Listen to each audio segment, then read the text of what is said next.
Kusan wani abu mamaki da yake faruwa yanzu a social media kuwa wani sabon bidiyo ne na yarinyar Naira Marli wanda aka yarinyar ta fito tana wa'azi yake ba mutane mamaki sakamakon an ga kuma a wannan lokacin wani wakan baban ta da yana trending yadda mutane suke tarawa bari su samu kuɗi kuɗan ga wani misali daga cikin wasu bidiyo ko da guda biyu ne zuwa uku.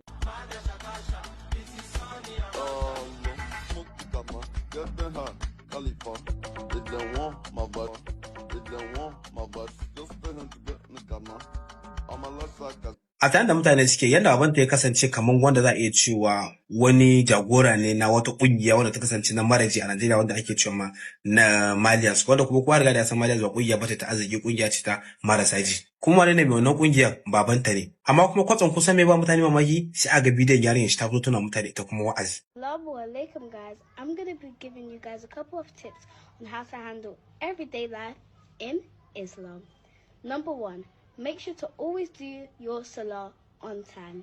Number 2, make sure to read your Quran at least 20 minutes per day. Number 3, make sure to be kind to your neighbors and people around you. Give a smile. That will never hurt. Gratitude is the attitude. Number 4, always be thankful to Allah. Give praise to Allah and be thankful.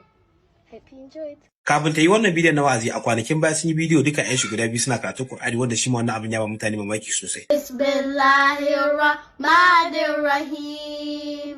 Qul a'udhu bi rabbin nas.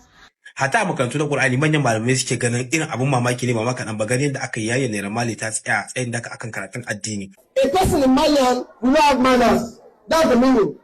But recently on the social media platform, I came across this Naira Marli, this president. I came across his kids, his own children. They memorize the Holy Quran.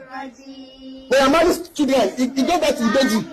The children, they are very lovely students. A wata majami'a an ce a makarantar take zuwa na addini babu wata alba ta mai da hankali kamar yadda wani yarinya ta mai da hankali akan karatun addini. Babu abin da zai gagara Allah a ce yarinyar Naira Marli ta zama malama kuma ko babban darasi kenan.